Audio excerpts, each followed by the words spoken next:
Hello, Hola, Konnichiwa, Salaam, Ciao Namaste. Peace to all. This is Soulology, the science of the soul, with special guest. Hey, Kimmy. It's Kimmit from Holistic Roots. And what we're going to be discussing about for today is how we as a species make things that can simply be changed on our planet, we make them complex.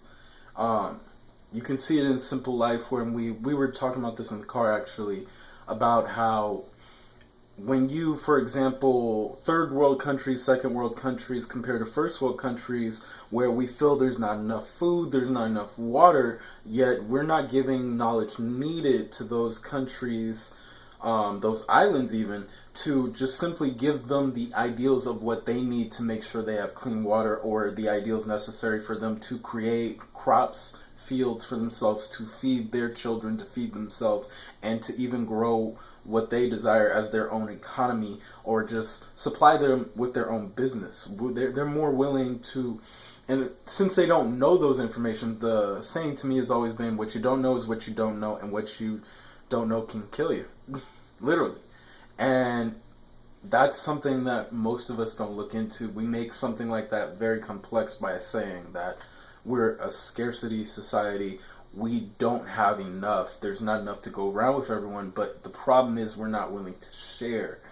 And we're not willing to get past that ideology that if we're not willing to share it, that's the reason why it hasn't happened in the first place. So it's really just a choice.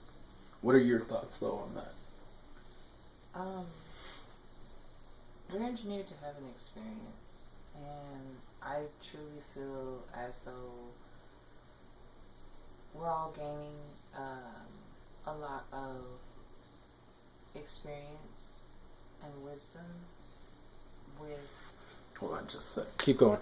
just being in recognition of ourselves and everything around. So it's just most important to not take things so seriously, which is pretty hard to do because we definitely, as human beings, care about what one another thinks or, feels in that manner. And it's okay to a certain extent, but then putting yourself in a space of not holding on to stuff so much. Yeah. I think, that's a big thing we do. We like to hold on to things, grip on tightly, to things we can't create again. So we feel, and it's not just with that. It could be, you could be a wealthy person and have everything you want, but you will hold on tightly to gain more money, hold on tightly to any funds you have. It could be the same thing for someone who doesn't have that money, where they're holding on tightly to things they do have because they feel this is all they'll get. We don't see ourselves as being able to create more in our lives. We see it as, this is the only thing I'll ever get, and we don't look towards recreating what we've already made, whether it's getting your first few dollars, your first few $100, your first few thousand, your first few 100,000, million, and so on. That's an example of us where we hold on tightly as though if I lose all this money, I can never gain it again. But yet you have the mindset that you've created that made that happen in the first place. So wouldn't it still be possible in a sense to recreate that? I think that's one of our biggest ideals, is that we don't feel we can recreate. Mm-hmm. And it's a simple, it's a simple science to it. We're natural mystics. I can agree on that. I mean, with our backwards wording, we've talked about this before, where to us in our society, you're known as an outcast or a devil if you desire to live. If you are willing to live for what you enjoy. If you truly are unconditionally loving in the eyes of someone else, backwards, it can be evil. And we've talked about this, how clever we create these words. I think my favorite one is how money is the root of all evil, and then our ideology is we cut down trees. Mm-hmm. And it's a clever little work process of word on word play that we've created, that since we feel money is the root of all evil, even though money's made from trees, you cut down the roots of the trees. It's an interesting trick we use, huh? That's a good analogy for a lot of things in life that we do as human beings. Yeah. Don't do this, but we'll do this. But this is okay because we do this. And it's like, oh. Double standard.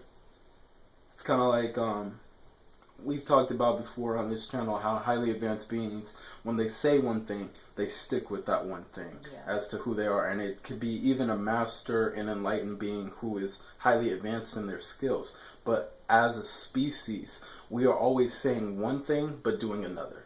Mm-hmm. We never stick to what we desire to do or say.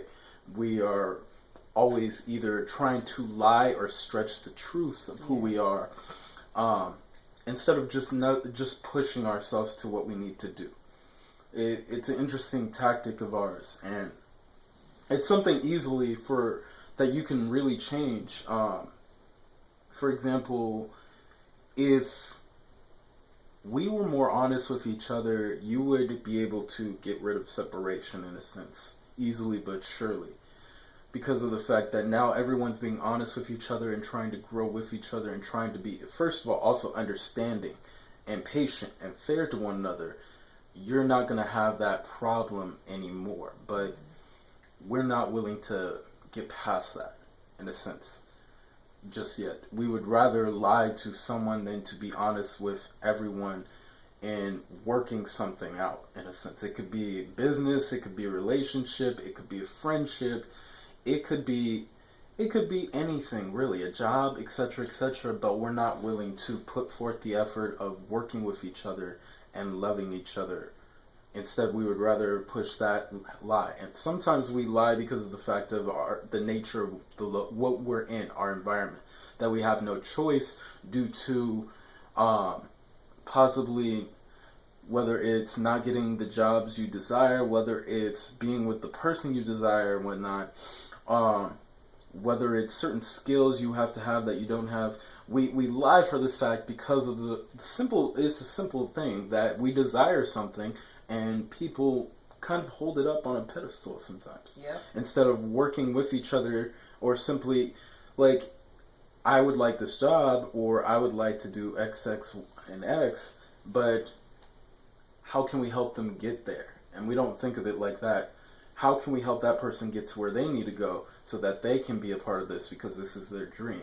Instead, we hold it on a pedestal saying, well, you either have to lie or you're not going to get the job if you don't know this, this, and this. And it's just it's a little interesting trick we do. We make it so hard on each other that would be the best way to choose people. We even profile people and believe that this is okay. Based off of how you look, how you talk, and whatnot. We don't base things off of fairness. You could have a row of people and put them all in one area and just simply observe them for a week or 2 weeks to see how things go, or even a month if you like, to see how things go, and then eliminate the people you feel do not work well with that job. But we don't do that. Instead, we would rather just, place people, well, we want you here because you're this and this, we want you here, this and this, and it's based off of those ideologies, and you are making it much harder on yourself than need be. Is that because of accepting what is given instead of saying, I love me more than I love this stuff? Well, I think, well, it's a good thing and a bad thing because it's understandable in a sense. That when people feel that way, they feel they need to do those things. And that's just simply breaking the rules. What can you do about it? Because if the thing is, look, if someone desires something, most beings who are at a highly advanced level would just give it to them because of the fact that they could recreate it again. Again, it leads back to what we were talking about earlier. We hold on tightly to things. Even the ones when we put them on a high pedestal, that we hold tightly to it until we feel like you have earned it. And that's kind of another thing. We'll probably go into that later, but we have that earning mentality. You need to earn this position. You need to earn this spot and whatnot. We're never being or doing what's necessary for us to create what we desire. True. Did you want to say anything else, or are you good?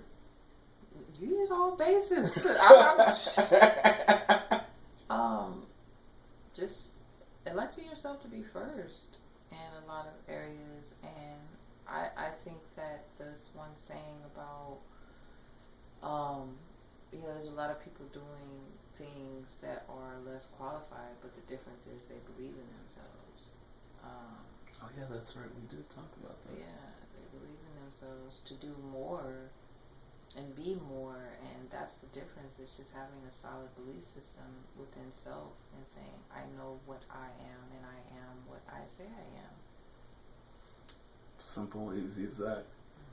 And what I'll add to the end of this is simply this. From what she just stated, for example, if you guys ever, you can look up Richard Branson. He's not qualified for flying air tech or even creating air tech, but he made it happen anyways. He has both a phone company and an air company, and he's a billionaire because he chose to do that. You can do the same thing even if you're not qualified. You may feel that you want to be a tech giant or an engineer, and you may not have a clue on how to do that. All you have to do is learn. Even if it means starting your first scratch of creating something you don't understand. If you don't understand it, the more you keep practicing at it, the more easier it'll be for you. So it's just a choice, really, on how to create it. And we'll just end it here. Just realize, seriously, how beautiful, amazing, how magnificent, and how divine you all are as the gods, the goddesses, and the creators within. So, to everybody out there, from Soulology to Holistic Roots, have a good morning, a great afternoon, and a fantastic evening. Namaste.